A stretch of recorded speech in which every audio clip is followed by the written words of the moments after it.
TV Rogers, Ottawa. Bonjour et bienvenue entre nous, exclusivement sur les ondes de TV Rogers. Je suis Catherine Marion. Il me fait plaisir de passer la prochaine heure avec vous. Nous avons une heure chargée, alors on s'est dit, pourquoi ne pas commencer immédiatement avec nos invités? Avec moi présentement, Catherine Lyons. Elle est gestionnaire expérience du visiteur avec le Musée de la Guerre. Bonjour. Bonjour. Il y a toujours des choses neuves qui se passent au Musée de la Guerre. D'ailleurs, vous venez nous voir à tous les mois. Et là, cette fois-ci, c'est une nouvelle exposition dont on veut discuter, c'est ça? C'est ça, c'est une exposition d'art contemporain. Les artistes ont tous participé au programme d'art des Forces canadiennes. OK. Alors, c'est leurs œuvres issues de leurs expériences en déploiement avec les Forces canadiennes. D'accord. Et quand on parle d'œuvres, est-ce qu'on parle photographie? Est-ce qu'on parle sculpture? Est-ce qu'on parle peinture? De quoi on parle? En fait, c'est de tous différents types de médias, d'approches et de sujets. Ce que les artistes ont en commun, c'est ce programme d'art des Forces canadiennes. Donc, à chaque 2 ans, les Forces armées invitent des artistes à faire des soumissions, des propositions, d'aller en déploiement, observer les activités des Forces armées. Ah. Alors, le département de la Défense nationale fait des choix avec un conseil pour les artistes et facilite, rend possible en fait ce déploiement. Les artistes sont donc envoyés en champ, observés. Ça peut être des postes de formation ou même sur des bases militaires. Alors, les artistes comme tels, ils ne font pas partie des forces armées? Non, il s'agit uniquement d'artistes professionnels établis, mais qui sont civils. Alors, ça prend un peu de courage pour faire un projet comme ça aussi. Un peu, oui. Surtout un intérêt, une curiosité pour les activités des Forces armées. Oui. Puis c'est les artistes qui décident ou qui proposent quel type d'activité qu'ils veulent observer. Okay. Certains des artistes de ce groupe, donc c'est un programme qui se répète à tous les 2 ans, les artistes de ce groupe, le 7e groupe de participer, ont choisi d'aller un peu partout, dans le Nord, okay. Sur les mers, côte ouest et côte est, Ukraine, Koweït, donc un peu partout. Oui. Et c'est selon les intérêts des artistes. Bien sûr, le département de la Défense nationale rend ça mesure possible pour les artistes. Puis c'est une assez courte période. Ils sont déployés avec les Forces armées pour une période de 7 à 10 jours. D'accord, OK. Puis je crois qu'on a peut-être des images qu'on peut dérouler à l'arrière. Alors, ils sont là pendant 7 ou 10 jours et là, on s'occupe d'eux. J'imagine qu'il y a un endroit où ils peuvent rester puis oui. Se reposer là, parce qu'ils ne travaillent pas 24 heures sur 24. Certainement. Ils sont intégrés avec les troupes. Ça fait partie intégrale de l'expérience. Mais ils sont quand même assez bien encadrés, on les aide, on les intègre le plus possible, mais ils respectent quand même un rythme naturel. Le but de ce déploiement, c'est vraiment de vivre une expérience avec les Forces armées. Et c'est par la suite que les artistes ont le choix et le contrôle total dans la création de leurs œuvres. C'est une source d'inspiration qui, souvent, pour les artistes, dure des années et des années après. Est-ce qu'il y en a de ces artistes-là qui sont déjà allés, que c'est leur 2e fois, ou c'est tous des nouveaux artistes là, qui se sont présentés cette fois? En fait, il y a un artiste qui a beaucoup d'expérience avec les déploiements avec des Forces armées. C'est un journaliste, un artiste de guerre, assez bien expérimenté. Mais pour les autres, c'est vraiment une première expérience. Wow! Alors, en images, est-ce que c'est... Parce qu'on ne l'a pas décrit encore. Il y a des photographies? Il y a 8 artistes qui ont participé et dont on a des œuvres à exposer. Et tout comme les endroits qui ont choisi à aller, les œuvres sont très, très diverses. On a des tapisseries, des exquis, on a des peintures à l'huile, aussi des photographies, des vidéos et aussi des sculptures en verre. Donc, c'est vraiment une très grande diversité. On voit vraiment jusqu'à quel point les artistes se sont inspirés par leurs expériences. Alors, lorsqu'ils sont là-bas, est-ce qu'ils commencent leur œuvre d'art sur le champ ou est-ce que c'est lorsqu'ils reviennent qu'il y a un peu une méditation qui se fait, si on veut, et là, ils commencent leur projet? Ça dépend de l'artiste. Là, on voit des esquisses de Richard Johnson, le dessin du soldat actuellement là. C'est vraiment le résultat d'un processus sur le champ, sur le vif. C'est son style. Il préfère vraiment observer et dessiner ce qu'ils voient dans le moment. Mais pour d'autres, c'est un processus de réflexion, de création qui suit plusieurs mois, des fois, après le fait. Alors, il y a 7 œuvres qui sont dans le musée qu'on peut voir, c'est ça? Il y a 8 artistes. 8 artistes? Qui ont fait partie du 7e groupe. 7e groupe, je comprends les chiffres, comment ça fonctionne, OK? Oui, puis il y a plusieurs œuvres pour chaque artiste. Okay. Donc, il y a quand même une très bonne quantité et diversité d'œuvres d'art. Et on peut voir ça au Musée de la Guerre à partir de maintenant? De maintenant jusqu'au début avril. Début avril. Parfait. Et puis, lorsqu'on entre dans le musée, c'est compris dans notre prix d'entrée d'aller visiter ces œuvres d'art. C'est ça. L'exposition a lieu dans notre galerie d'exposition temporaire. Et en même temps, pour les prochaines quelques semaines, les visiteurs peuvent aussi profiter de l'exposition Celle qui raconte une histoire. Super. Merci beaucoup d'être venu nous voir. On prend une toute petite pause. On revient dans un petit moment.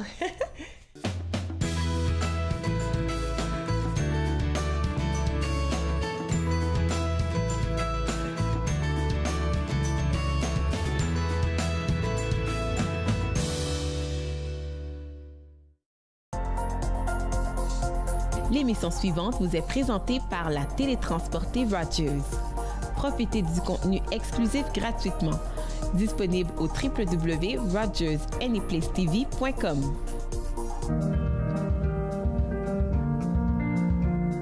Bonjour, je m'appelle Michael. Mon spécialité, c'est faire la caméra. Les nouveaux bénévoles, quand ils ne savent pas quoi faire pendant le mobile ou n'importe quoi, comment bien rouler un câble, là, la personne, il dit « Va voir Michael parce que lui, il sait comment bien rouler. Si tu aimes faire des vidéos, tu peux venir à Rogers, tout à coup, il peut te montrer comment bien monter un bon reportage. »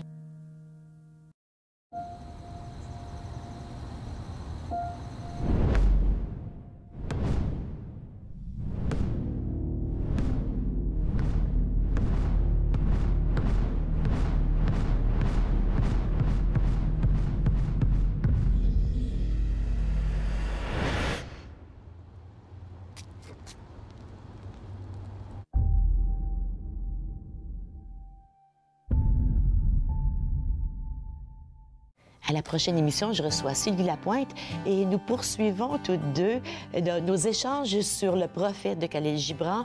Nous parlons du mariage. Pour tout l'amour du monde, mercredi 20h sur TV Rogers.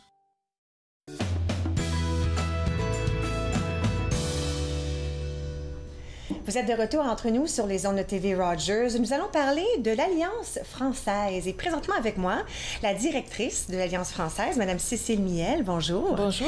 Écoutez, je pense que les gens ne savent pas qu'ici à Ottawa, dans notre propre centre de ville, il y a une Alliance française. Malheureusement. D'autant plus, on ne sait peut-être même pas qu'est-ce que ça fait. Exactement. En fait, on est un organisme à but non lucratif. C'est important de le dire. Le but, c'est pas de faire de l'argent. Et on a 2-3 missions essentielles qui sont... on est une école de langue française. On apprend le français à tous ceux qui ont envie ou besoin d'apprendre le français. Et puis, on est aussi un centre de passation de tests ou de diplômes. Quelqu'un, par exemple, qui va vouloir immigrer au Canada ou au Québec, il va venir chez nous parce qu'on est un centre officiel et on a le droit de faire passer des tests pour l'immigration. Donc ça, c'est aussi une bonne partie de notre activité. Et puis enfin, on est un centre culturel, alors autour de la culture française, bien sûr, mais pas que, puisqu'on parle français dans plein de pays dans le monde, en Afrique, en Haïti. Et donc, on va s'intéresser à toutes les formes de culture francophone, en fait, dans le monde. Alors, à l'intérieur, il y a une école de langue qu'on peut trouver à l'intérieur. C'est notre activité de base, effectivement. C'est d'être une école de langue. Et donc, on apprend le français. On a des professeurs qui sont formés pour ça, pour enseigner ce qu'on appelle le français langue seconde ou le français langue étrangère à toutes les sortes de gens qui ont envie d'apprendre le français. Normalement, est-ce que ce sont les adultes plus que les jeunes? Nous, on a effectivement très peu d'enfants. Je ne sais pas pourquoi, ça doit être lié à l'historique de l'Alliance française d'Ottawa. Mais il y a d'autres alliances françaises au Canada, puisqu'il y en a 9 quand même, c'est important de le dire. Évidemment, de Vancouver à Halifax, en fait. Incroyable. Et à Vancouver, ils ont beaucoup d'enfants chinois en particulier. Voilà. Nous, on a essentiellement des adultes, et ça va être des adultes depuis le niveau tout débutant, où on va apprendre à dire bonjour, jusqu'à des gens qui parlent déjà très bien le français, qui ont besoin de mieux apprendre la grammaire ou de mieux conjuguer. On a aussi beaucoup d'agents de la fonction publique fédérale. Oui, parce qu'ils doivent, certains d'entre eux, pour certains postes, doivent avoir l'équivalence anglais-français. Il y a des degrés avec tout ça. Là, mais... Pour progresser dans leur carrière et même pour passer des tests. Il y a des tests, ce qui s'appelle des tests SLI ici, pour atteindre le niveau B, le niveau C. Oui, c'est ça. Voilà. Et ben nous, on prépare ces agents de la fonction publique pour qu'ils atteignent le niveau B ou le niveau C et pour qu'ils puissent passer leurs tests et progresser, avancer dans leur parcours professionnel.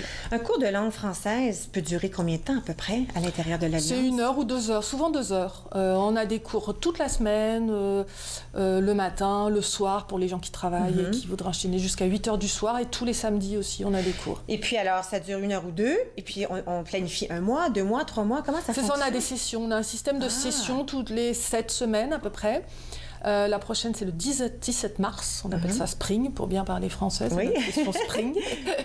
Ça va durer 7 semaines, et les gens peuvent, je crois qu'il y a 28 heures de cours pour Spring, et les gens en 28 heures peuvent évoluer, apprendre, accompagnés par un professeur qui va c'est très individualisé, il va rester avec eux, et il va suivre leur progression, il va les aider à aller vers le mieux et à mieux maîtriser la langue française. Et puis là, une fois que c'est terminé, premièrement, il faut s'inscrire, n'est-ce pas? Et on doit s'inscrire à Alors, vous l'Alliance. pouvez aller sur notre site, on a un site internet, af.ca. Il y a toutes les informations sur toutes les sessions, les cours pour la fonction publique, des cours privés, parce qu'on a aussi des cours privés pour les gens qui veulent évoluer de façon un peu plus rapide, vraiment très, très personnalisée.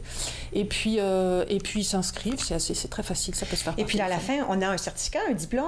À la fin, on a un certificat, on n'a pas de diplôme, on a un certificat, et puis si on a l'impression qu'on a toujours besoin d'apprendre, on peut se réinscrire pour la session suivante. On a des sessions toute l'année, sauf à Noël. En fait. Alors, vous êtes aussi coordonnatrice à travers les 9 alliances françaises. Ça veut dire quoi comme travail, ça? Qu'est-ce qu'on coordonne?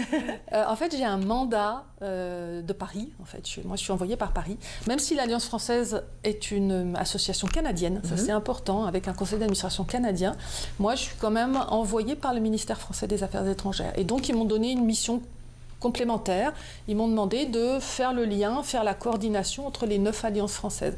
Ça veut dire essayer de voir qu'est-ce qu'on peut mutualiser, quel projet on peut mener en commun, est-ce qu'on peut faire une tournée, par exemple, d'un artiste et qu'on peut partager. C'est des choses comme ça. C'est de la mutualisation, de la coordination de nos activités sur tout le pays. Et Dieu sait que le Canada est un grand pays, donc c'est parfois compliqué, avec des alliances très différentes. À Toronto, il y a une très, très, très, très grosse alliance qui a 5 campus dans toute la ville. C'est la 2e alliance après New York pour l'Amérique. Incroyable! Voilà, donc il y a des alliances très diverses. Vancouver est une très belle alliance aussi, très dynamique.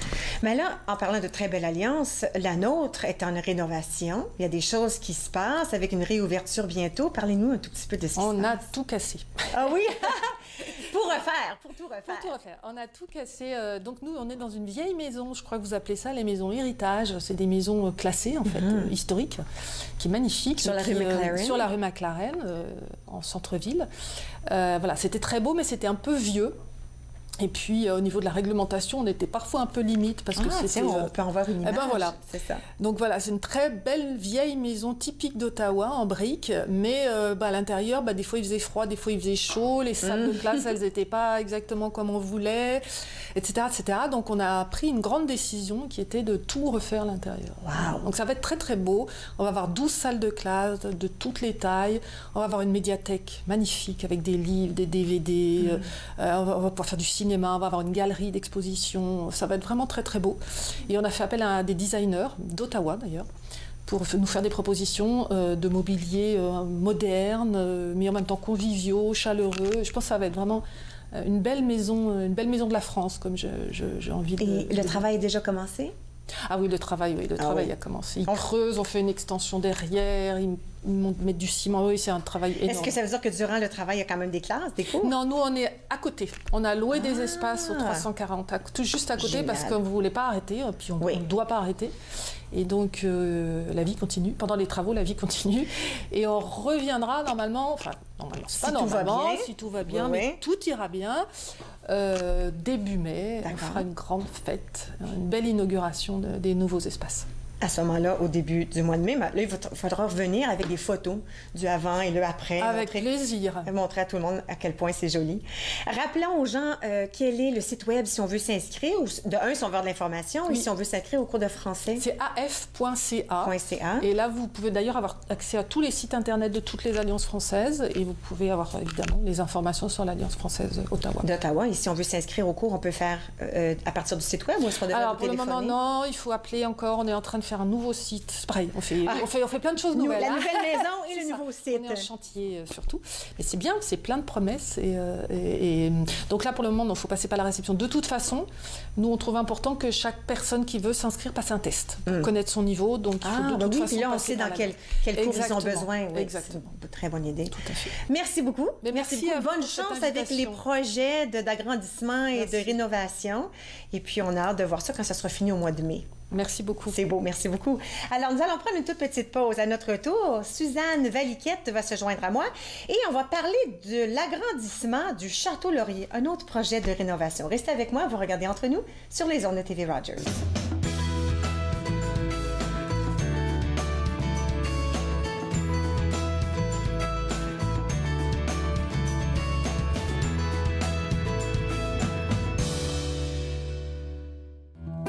Un pas à la fois. Je ne peux pas avancer plus vite que ça. Si je fausse, ne t'en fais pas. Je me remettrai en redoublant de droit. Je me remettrai, le gauche et le droit. Un pas à la fois. Je t'en supplie, ne m'en demande pas plus que ça. Si je pousse, si je me force, le temps gagné ne fera que retomber dans l'espace. Je retomberai, le gauche et le droit. Le gauche et le droit. Le gauche et le droit. Le gauche et le droit. Le gauche et le droit.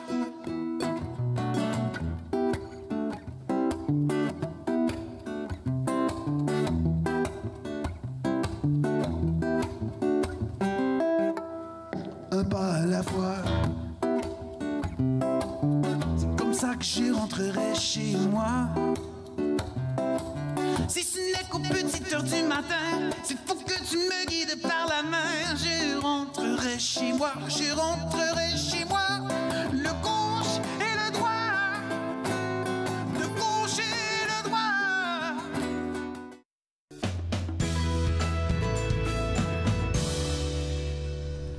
Vous êtes de retour entre nous sur les ondes de TV Rogers. Présentement avec moi, Mme Suzanne Valiquet, présidente Momentum Planification et Communication. Et là, on parle de l'agrandissement du Château Laurier. Ça, c'est toute une affaire. C'est toute une affaire. On en parle depuis au-delà d'un an, me semble. Hein? Septembre 2016. OK, ouais, tu vois, plus d'un an même. Ouais.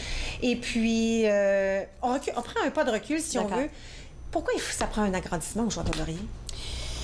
Alors, comme vous savez, le Château Laurier a été construit en 1912. Ça fait un petit bout de temps. Oui. Et puis, même si c'est un hôtel quand même avec 426 chambres, il est temps de faire des rénovations. Il est temps aussi d'agrandir les services pour faire compétition. OK. OK. Alors, l'idée, c'est justement de créer un nouveau bâtiment qui va permettre d'avoir des suites de longue durée. Alors, c'est pour des gens qui veulent rester à Ottawa parce qu'ils sont à contrat. OK. On parle de plusieurs semaines, peut-être même plusieurs mois. Exactement. Alors, c'est des chambres, des suites qui sont plus grandes. Une chambre à coucher, 2 chambres à coucher avec un salon, une cuisinette. OK, comme ça. Oui, parce que quand on reste longtemps, c'est important pour nous d'avoir un endroit où on peut cuisiner. Exactement. Ouais. Alors, c'est l'idée, c'est de donner, de fournir un nouveau produit qui n'existe pas au centre-ville en ce moment et puis qui est rattaché, comme de raison, au beau Château Laurier. Oui. Alors, il y a tous les services, les restaurants, etc. Bon, alors là, on a commencé à faire une conception. Oui. L'année passée. Oui. Puis on a lancé ça au public. Ça n'a pas été très bien reçu. Non, malheureusement, c'était un concept à ce moment-là que les gens n'ont pas du tout aimé, pour vous dire franchement. Alors, on est retourné au tableau. Et puis, on a écouté les informations qui nous ont été fournies, la rétroaction, fournie du public. Parce que là, on peut voir le château comme on le connaît. Là. On le voit comme on le connaît, puis vous voyez aussi le nouveau pavillon à l'arrière. Juste là. OK. Ouais. Alors, c'est vraiment un pavillon qui est très différent de la première conception. C'est beaucoup plus allégé. C'est de moindre envergure. On voit justement l'espace de 18,5 mètres entre le château. Alors, ça donne vraiment l'idée que c'est un édifice complètement séparé.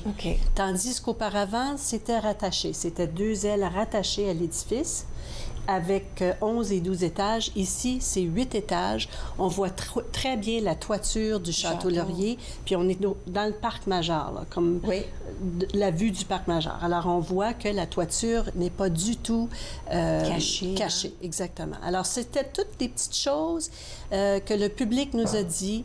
On a aussi travaillé avec le comité du patrimoine de la Ville d'Ottawa.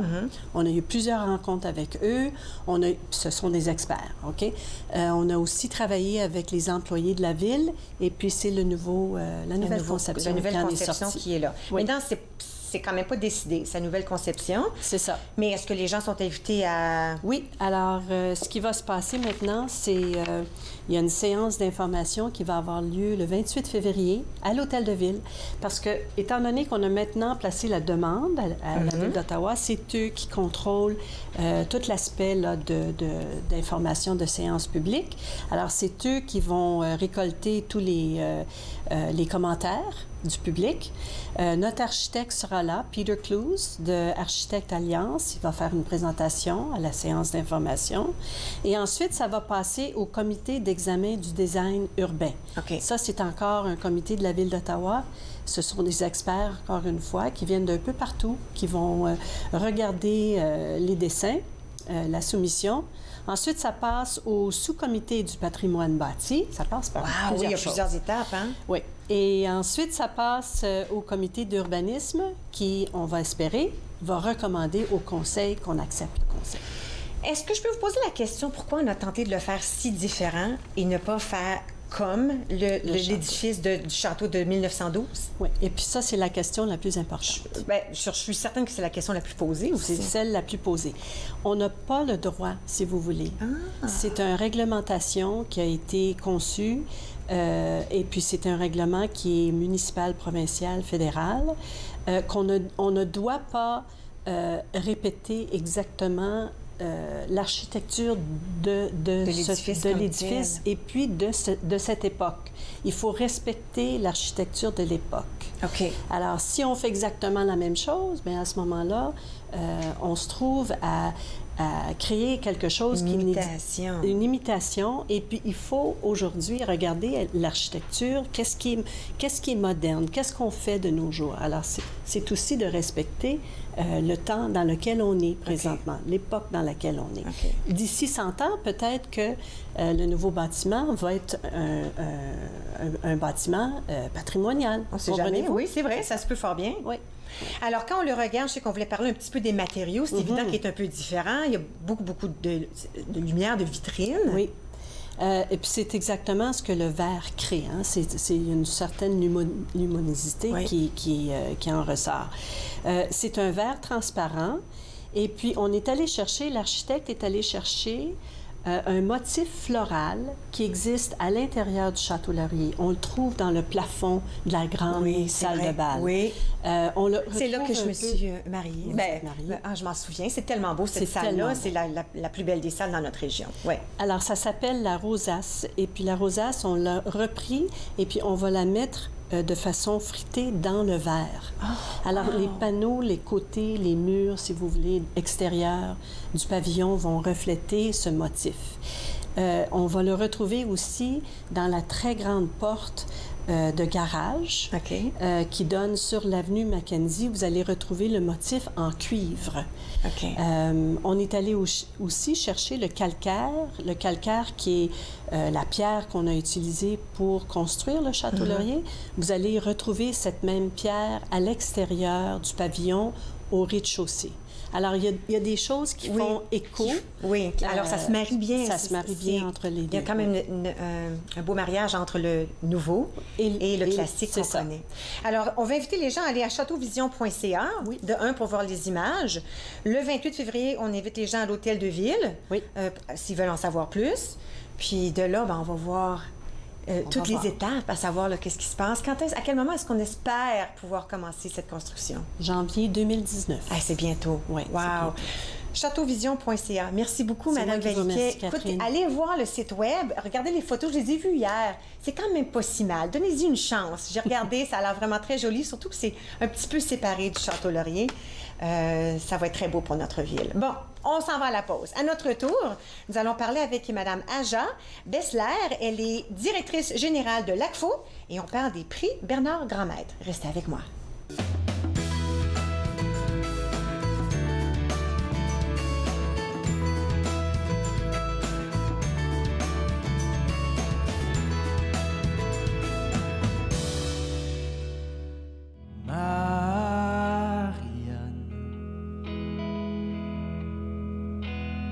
Qu'est-ce que tu fais là, au milieu de ma chambre? Au milieu de la nuit.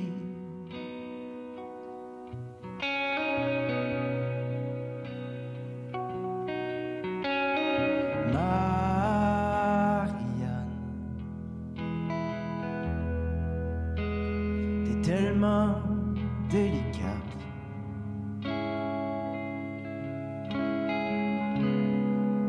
Avec ta cigarette à la main.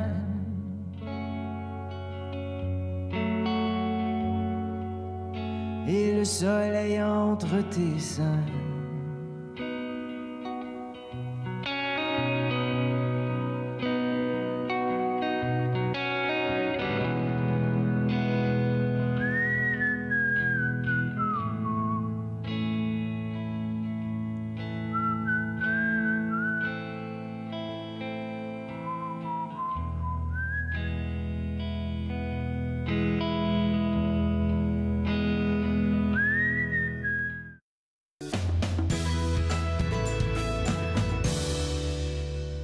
Vous êtes de retour entre nous sur les ondes de TV Rogers. Nous allons parler de l'ACFO et des prix Bernard Grandmaître avec moi, directrice générale de l'ACFO, Aja Bessler. Bonjour. Bonjour. Pour les gens à la maison qui ne sont pas certains, ACFO veut dire?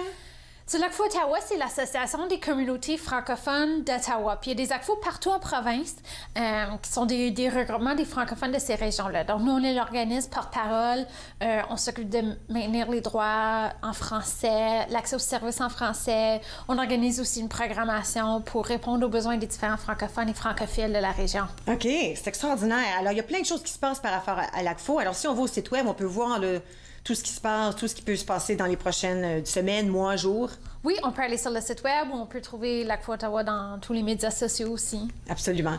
Là, on veut s'attarder au prix Bernard Grandmaître. Oui, donc les prix Bernard Grandmaître, c'est vraiment le plus grand événement de l'année.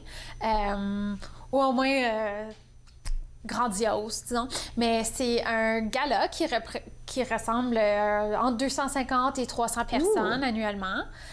C'est une remise de prix pour célébrer les accomplissements des différents francophones et francophiles de la région d'Ottawa. OK. Donc, ça a lieu annuellement au mois de février. Cette année, c'était jeudi dernier, le 8 février. Oui. Et c'est ça, on remet 8 prix dans différentes catégories pour célébrer les gens qui ont été engagés auprès de la communauté puis qui ont eu un impact. Dans notre région, on parle dans la région d'Ottawa. Vraiment pour la région d'Ottawa. Nous, on est un organisme local, vraiment, qu'on travaille juste dans la région d'Ottawa. Là, si je te dis quels sont les 8 prix, je te mets sur le spot, là? Non. Ah, vas-y. Donc, il y a organisme de l'année. D'accord. Il y a allié de la francophonie. Donc, c'est pour quelqu'un qui ne s'identifie pas comme étant francophone, mais qui a quand même appuyé la communauté francophone. Parfait. Nouvel arrivant de l'année. Il y a un prix jeunesse pour ceux qui ont en bas de 18 ans, un prix jeune leader pour ceux qui ont en 18-25, OK. Intervenant en éducation pour un enseignant ou un animateur culturel. Super. Puis ensuite, il y a le prix citoyenne de l'année ou citoyen de l'année pour quelqu'un, pour son engagement bénévole. Et ensuite, le prix Bernard Grandmaître, qui est un peu comme le prix qui reconnaît toute ta vie et ton cheminement. Les autres prix, c'est comme le prix de l'année pour ce que tu as fait comme dans la dernière année, mais le prix Bernard Grandmaître, c'est vraiment pour reconnaître tout le cheminement puis l'ensemble de la carrière puis de l'engagement d'une personne. Est-ce que ces gens-là, ils ont été nominés? Oui, donc il y a un processus de nomination qui commence d'habitude fin novembre, début décembre. Puis les gens soumettent des formulaires de mise en candidature pour ces gens-là avec des témoignages, etc. Et il y a un jury formé de membres de la communauté. Généralement, on essaie de garder une distance entre la Cour d'Ottawa et le jury. Donc, c'est pas formé de membres de notre conseil d'administration, mais de gens engagés dans la communauté qui évaluent tous les dossiers de mise en candidature puis choisissent des dossiers qu'on reçoit. Généralement, 3 nominations par catégorie et un gagnant. Et puis, les gagnants ne le savent pas? Ils apprennent le soir même? Oui, donc ils savent qui sont nominés? Oui, on sort une liste de nominations quelques semaines avant l'événement, donc les gens savent s'ils sont nominés, mais les gagnants sont dévoilés le soir même. OK. Est-ce qu'on peut parler du gagnant du prix Bernard Grandmaître? Oui, donc... Le grand prix. On peut en parler des autres aussi, surtout si tu les connais bien, là. Oui, mais le prix Bernard Grandmaître cette année, donc il y avait juste 2 nominations parce que le jury voulait vraiment mettre l'emphase sur ces 2 mises en candidature-là. Donc, on avait reçu plusieurs mises en candidature dans la catégorie, mais le jury voulait vraiment mettre l'emphase sur les 2 individus. Donc, il y avait Andréane Martel, qui est la directrice générale de l'AGFO, l'Association des juristes d'expression française de l'Ontario. Donc, elle est avocate, puis elle est très engagée dans la communauté. Donc, elle est en nomination et le gagnant cette année, c'est Michel Prévost, qui était anciennement archiviste en chef de l'Université d'Ottawa. On le connaît bien. Historien. Il vient nous voir à tous les mois. Il y avait une chronique avec nous. Puis je pense que je disais bonjour, M. Michel Prévost. Et puis là, 9 minutes passaient, puis on discutait parce qu'il connaît tellement la ville, l'architecture, la ville, les choses, les petites choses, les grosses choses, tout ce qui a rapport à Ottawa. Oui, donc c'est certainement une personne passionnée par le patrimoine, l'histoire, puis très connaissant aussi au sujet de l'histoire de la francophonie dans notre région. Donc, j'ai su qu'il était très ému d'avoir gagné le prix, hein, que c'était un beau moment. Oui. Oui, je pense qu'il était très heureux. Puis, il vient tout justement de prendre sa retraite au mois de janvier. Donc, c'est très frais, sa retraite. Donc, je pense que c'était comme ça clôturait bien sa carrière avec sa retraite. Et puis là, le prix Bernard Grandmaître. Puis peut-être ça le motivera de continuer à s'engager bénévolement au sein de notre communauté. Oui, j'espère. On essaie de le revoir ici entre nous parce que c'est toujours le fun de l'avoir. Mais on va lui donner un petit moment de répit, de profiter de sa retraite avant de commencer à l'achaler pour qu'il revienne. Est-ce que tu veux nous parler d'un ou deux des autres gagnants? Oui, mais je pense qu'un des thèmes qui est souvent revenu au courant de la soirée, c'est Ottawa bilingue. Donc, la personne qui a gagné citoyenne de l'année, c'était Bernadette Sarrazin, qui était sur le comité d'Ottawa bilingue. C'est une personne qui est très engagée auprès du dossier de rendre le bilinguisme officiel à Ottawa. Puis même, à l'intérieur des différentes catégories, on voyait souvent des gens qui avaient été très impliqués dans le dossier. Dans la catégorie jeunesse, tu avais différentes personnes qui avaient été impliquées dans la grande marche, la journée d'action citoyenne, Ottawa bilingue. Donc, tu avais des jeunes qui avaient... comme Pablo, qui était président de la FESFO, puis celle qui a gagné, Anne Goyette, qui avait rassemblé 600 jeunes de la salle pour participer à cette marche-là. Donc, tu voyais dans les différentes catégories l'engagement auprès de ce dossier-là dans la dernière année. Est souvent revenu, puis je pense que c'est parce que, comme d'ailleurs l'année passée, au gala de 2017, on parlait de beaucoup d'Ottawa bilingue, mais c'était dans un espoir. On disait on veut que ça arrive en 2017. On a encore de l'énergie, même si les gens nous disaient c'est trop tard, ça n'arrivera pas cette année. On sait non, on est capable, on sera capable. Puis, tout au long de l'année, il y a eu des actions. Et finalement, Nathalie Desrosiers, elle a déposé son projet de loi pour que Ottawa soit officiellement bilingue. Et ce projet de loi a été adopté en décembre. Donc, juste avant la fin de 2017, mais quand même, en 2017, qui était l'année, on voulait, dans le cadre du 150e, on trouvait ça approprié pour célébrer 150 ans que notre capitale soit officiellement bilingue. Donc, tu sais, je pense que surtout ça s'est arrivé en décembre, puis ce gars-là un mois et demi plus tard. février. Mais c'est un peu comme la première fois qu'on était en tant que communauté, toutes rassemblées ensemble. Donc, c'était un moment pour vraiment reconnaître le travail de tous les individus qui ont œuvré dans ce dossier, puis de le célébrer ensemble. Ben, on va prendre le temps de féliciter tous les 8 gagnants. Oui. Pour la belle soirée aussi. Et on va garder en tête qu'on peut commencer les nominations plus tard cette année. Oui. Vers le mois de novembre. Si on va au site web ACFO, c'est là qu'on peut aller voir... Oui, acfoottawa.ca. acfoottawa.ca. Et puis, on peut commencer à penser qui mérite un de ces prix-là. Excellent. Merci beaucoup, Asia. Ça me Je te fait souhaite une plaisir. très belle journée. Bon, nous allons prendre une toute petite pause. Et puis, à notre retour, nous allons parler avec une artiste visuelle au sujet d'une série d'expositions qui aura lieu au Centre Shankman. Restez avec moi. On va regarder Entre nous sur les ondes de TV Rogers.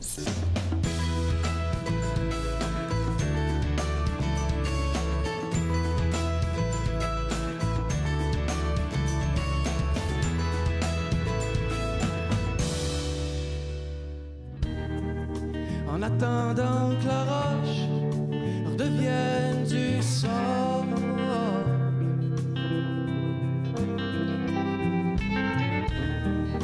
En attendant que les mots redeviennent des oiseaux.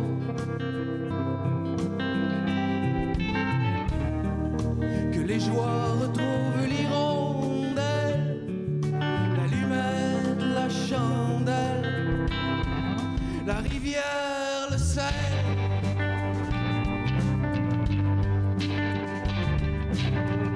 Tu dis de tenir mes promesses, d'être à l'affût de mes faiblesses. Mais je suis comme un chien au bout d'une laisse qui tire dessus pour aller voir.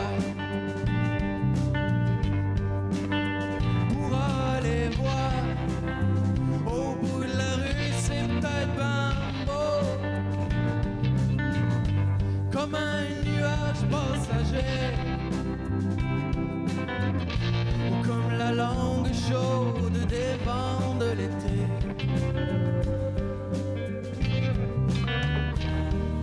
C'est-tu la fin ou le début?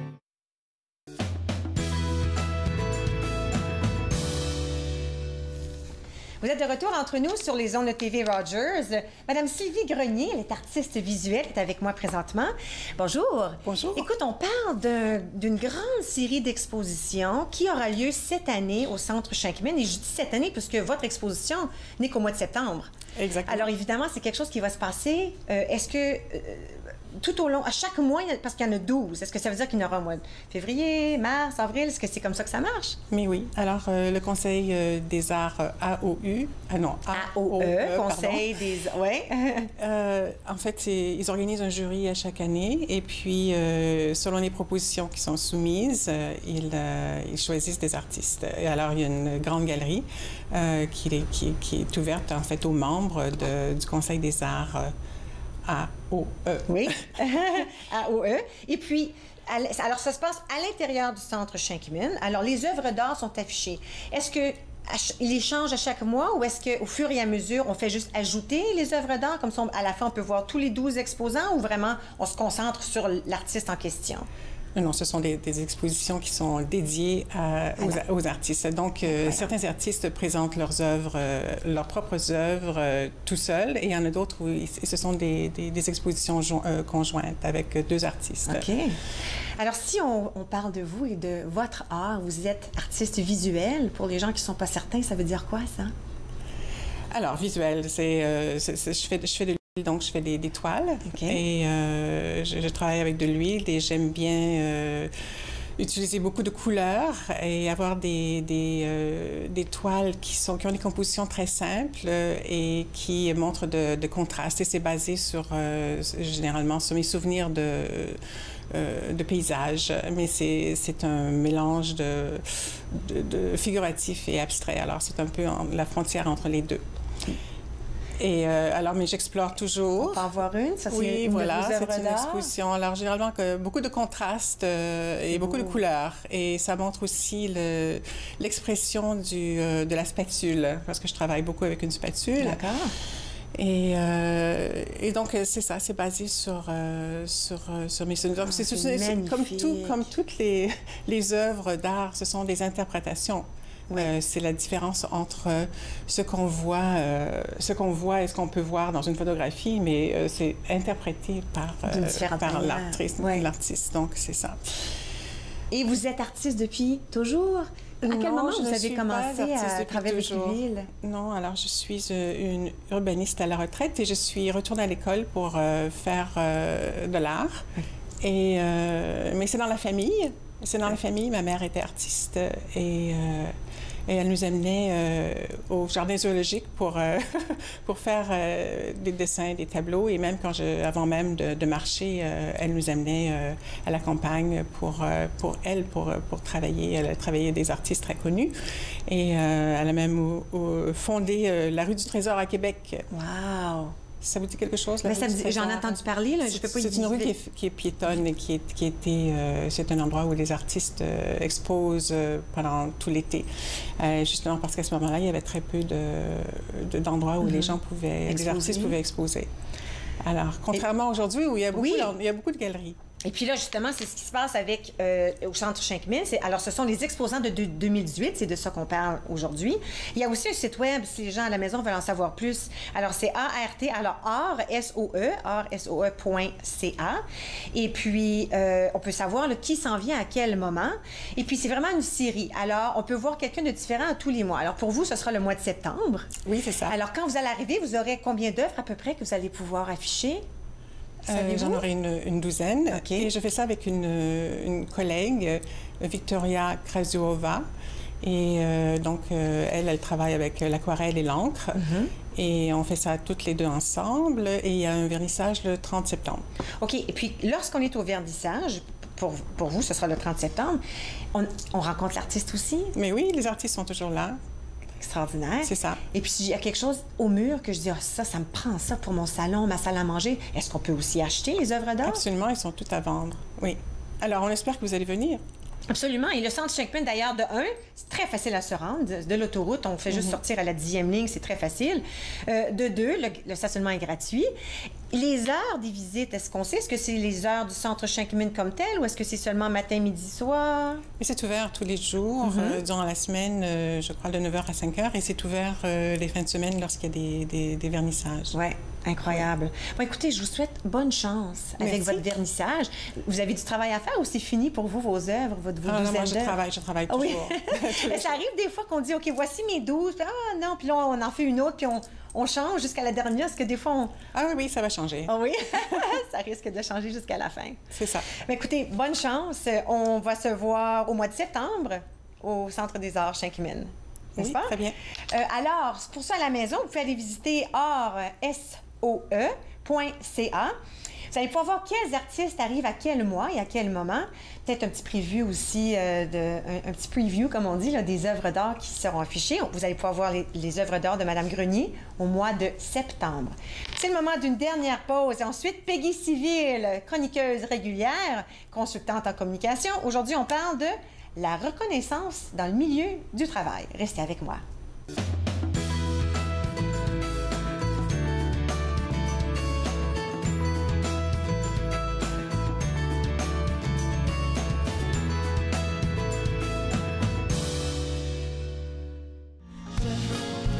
Rester accroché à ce qui ne m'appartient pas, ce qui n'existe pas. J'ai fini par m'habituer à me faire du mal et trouver ça normal. Et trouver ça normal.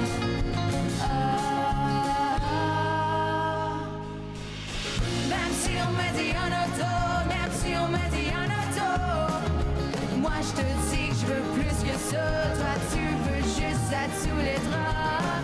Même si on m'a dit un auto, même si on m'a dit un auto, ça fait 8 mois qu'on est là, amis la nuit, pas plus que ça.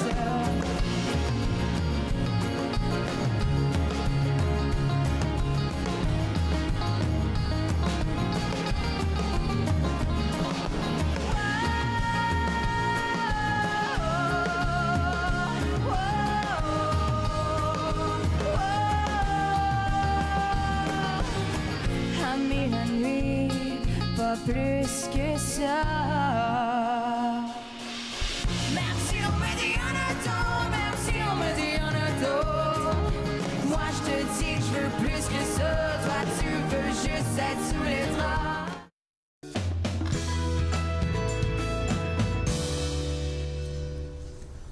Vous êtes de retour entre nous sur les ondes de TV Rogers. Peggy Civil, elle vient nous voir régulièrement. Elle est une chroniqueuse régulière. Consultante en communication. Bonjour, bonne année. Je le dis à tout le monde que je vois la première fois. Merci, bonne année à toi aussi. Et puis, c'est intriguant parce qu'on, tu m'as dit tantôt, on va parler de la reconnaissance dans le milieu du travail. Puis là, j'ai commencé à manigancer le ménage un peu, là. Reconnaissance. Reconnaissance de quoi? Bon, au fond, je l'ai débuté par dire, on est présentement dans le mois de l'histoire des Noirs. Il y a beaucoup de choses qui se passent parce qu'on donne cette reconnaissance-là à notre communauté qui a apporté des choses au Canada.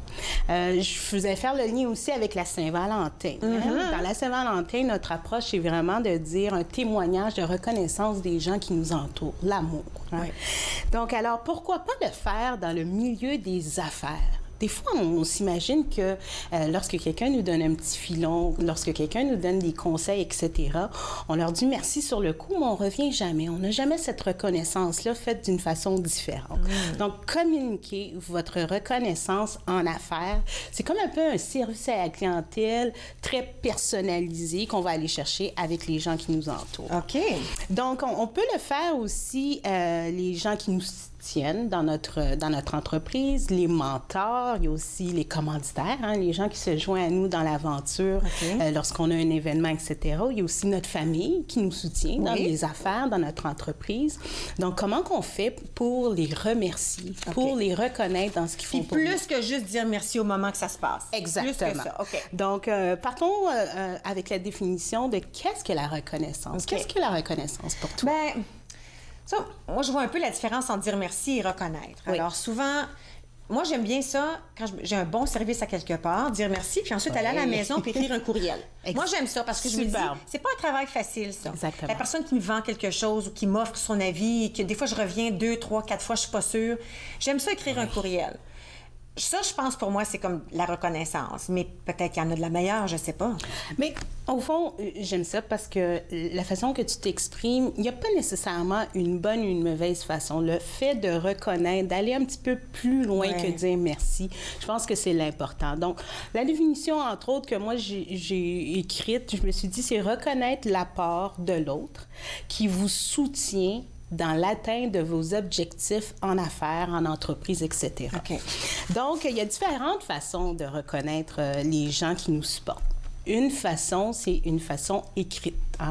Donc, on peut le faire d'une façon avec une lettre, comme que tu disais, avec une petite note, avec une carte de remerciement ou même une petite carte postale. Les gens oublient que c'est le fun d'arriver au travail ou à la maison puis avoir une petite carte postale où est-ce qu'on nous remercie on reçoit plus beaucoup de courriers. Exactement. De courriers, pardon. C'est tous nos comptes qu'on reçoit à la maison. C'est pas vraiment des lettres. Allô, tu me manques. Tu sais, dans le temps, là, je sais pas si t'as mon âge, mais on s'écrivait des lettres. Exactement. C'est la seule façon de communiquer. Puis qu'est-ce qui est le fun, c'est lorsqu'on reçoit une carte postale, elle est écrite à la main. Ça donne un côté plus personnalisé dans notre approche. Entre autres, je vais prendre l'occasion. Donc, on peut avoir une petite note comme celle-ci qui est marquée « Bonne fête, Aïcha Koné. Merci pour ton implication au développement de mon entreprise, Suivi Communication. » Puis on signe. Juste une petite note. C'est à la main en plus. Alors, c'est vraiment très personnalisé. En plus, c'est très personnalisé. On peut glisser sur son bureau. On peut cogner à la porte, lui déposer devant la porte, etc. Donc, une façon très personnalisée d'aller chercher cette reconnaissance de quelqu'un qui apporte quelque chose dans ton entreprise au niveau des affaires et même au travail aussi. Moi, j'aime beaucoup ça, les notes, même les petits papiers collants, là, tu sais, les petits stickies, ce qu'on dit. C'est cute, ça. Tu peux en prendre 2, 3, surtout si les couleurs différentes, puis tu mets un petit message, touc, tu colles sur le bureau de la personne avec qui tu travailles. Puis, de un, ça dit à cette personne que tu as pensé à eux. C'est ça que c'est, dans le fond. J'ai pensé à toi. Au fond, c'est toute l'approche de la reconnaissance personnalisée qui fonctionne beaucoup de ce temps-ci. C'est de reconnaître cette personne-là dans son individualité, mais aussi ce qu'elle a fait pour vous faire avancer. Puis, entre autres, lorsqu'on formule ces petites notes-là, on commence toujours par une formule de remerciement. À qui on s'adresse, la raison, puis faire le lien au niveau des affaires. Qu'est-ce qui fait que ton geste apporte quelque chose de nouveau à mon entreprise. Donc, voilà un petit exemple de la façon qu'on peut le faire. De façon orale. OK. Hein?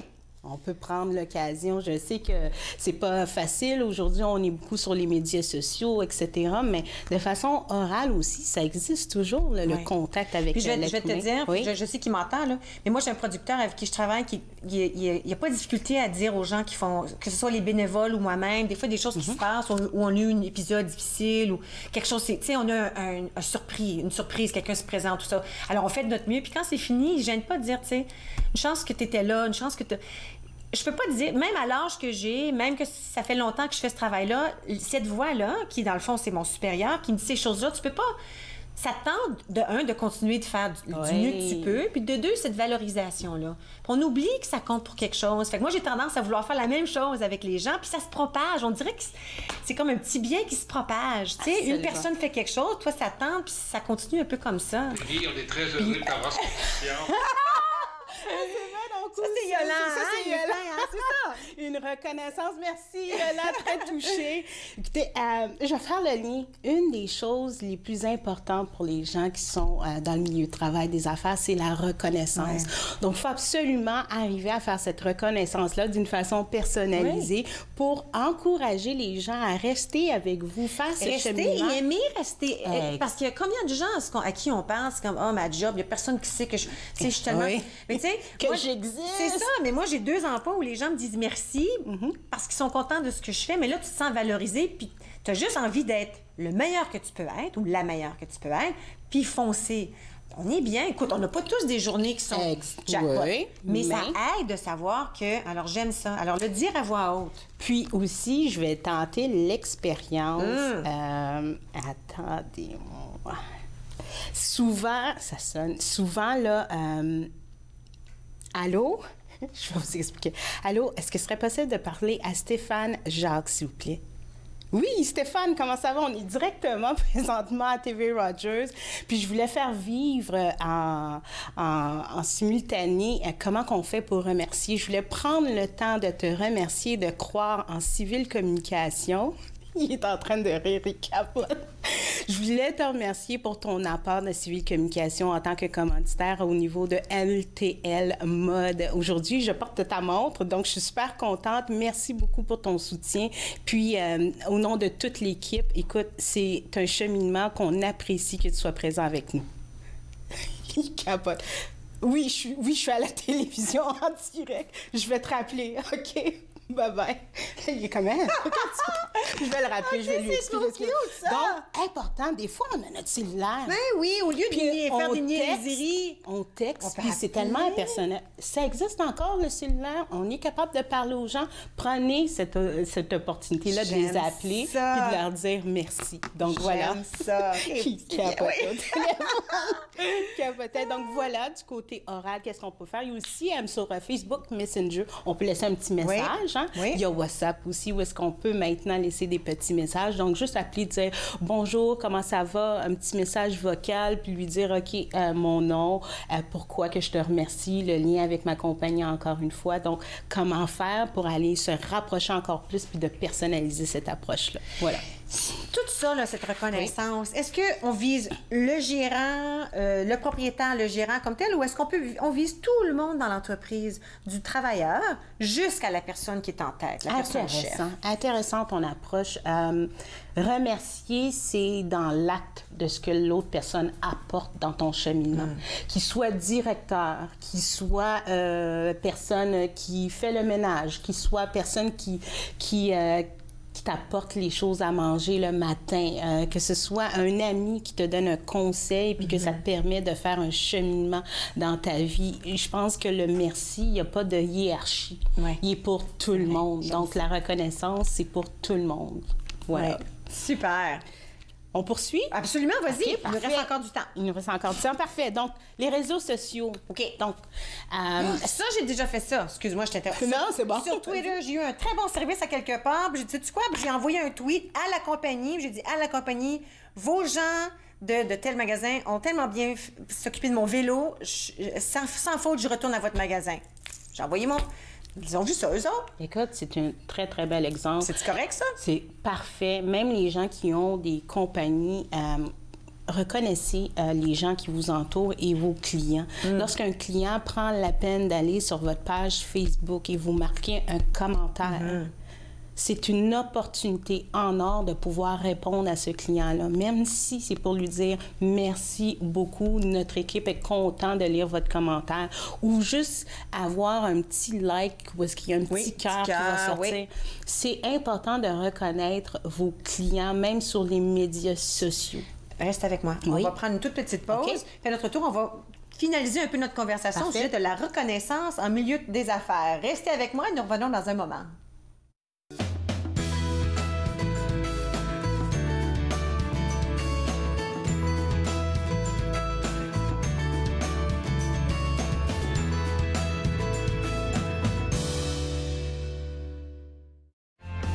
Family, it's just extremely important. People move around, connected for success. It's just made it so much easier.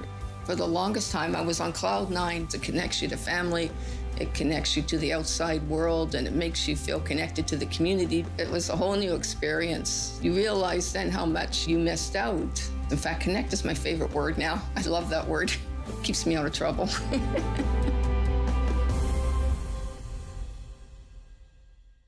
Dans la prochaine émission, je discute avec Sajine Semajus sur l'influence qu'ont eu les réseaux sociaux sur sa carrière d'actrice et lorsqu'elle a représenté Haïti lors des Jeux panaméricains à Toronto. Suivez-moi, jeudi 20h sur TV Rogers.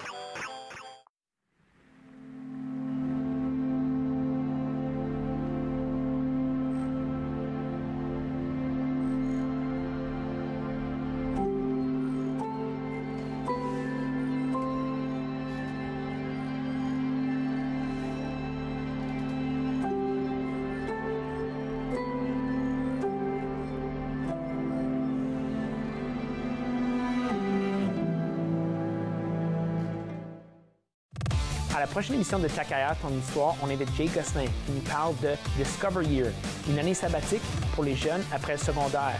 C'est quelque chose à découvrir. Ta carrière, ton histoire, mercredi 21h sur TV Rogers. Vous êtes de retour entre nous. Peggy Civil, toujours avec moi, consultante en communication. On parle de la reconnaissance en milieu des affaires. Oui. Entre autres, je voulais prendre le temps de remercier tous ceux qui me soutiennent, mes mentors, etc. Donc, Véronique Bernier, Mireille Apollon, Jocelyne Constant, Lucille Boutillier, Gilles-Jacob Maoutière, Max Beaugé. C'est tous des gens qui sont soit associés avec moi ou sont mentors. Donc, c'est fait. C'est fait. Oui, cette reconnaissance-là est faite. Oui. Donc, souvent, on prend pour acquis, hein? Les gens, des gestes, les conseils que les gens nous donnent, mais ne faites pas cette erreur-là pour l'épanouissement de pour vos affaires, pour les relations aussi humaines. C'est très, très important de reconnaître les gens qui vous aident. Pensez-y. Est-ce que vous voulez faire affaire avec des gens qui ne vous reconnaissent pas? Non, c'est vrai. Non. Pas du tout. Ouais. Donc, voilà pour la reconnaissance au milieu des affaires. Et puis, dans le fond, ce que j'ai appris aujourd'hui, c'est pas hyper difficile. C'est une lettre, c'est une carte postale, c'est un appel, peut-être un petit collant sur le bureau, juste pour dire qu'on l'apprécie, cette personne-là. Puis avant de terminer, je voulais vous offrir une carte à tous les membres de l'équipe pour vous dire merci pour cette belle opportunité d'être consultante en communication avec vous. Merci. Moi, je te remercie d'avoir été avec moi. Et puis, je vous remercie à la maison de toujours être avec nous à tous les jours. Je vous souhaite une très belle journée. On se revoit demain. Bye-bye. Faites-nous part de vos commentaires en composant le 613-521-2323 par courriel sur Facebook et Twitter.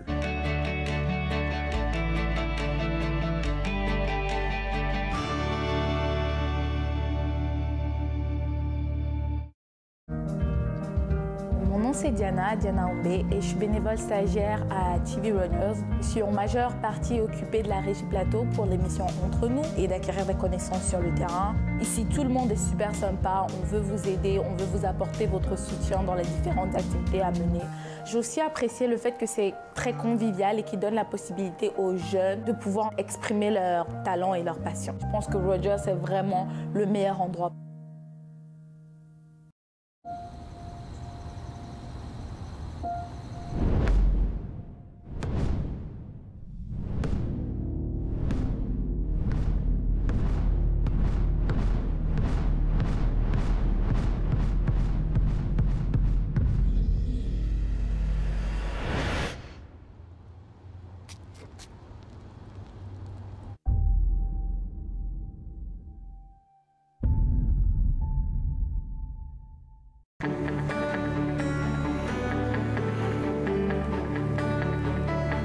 regardez TV Rogers, Ottawa.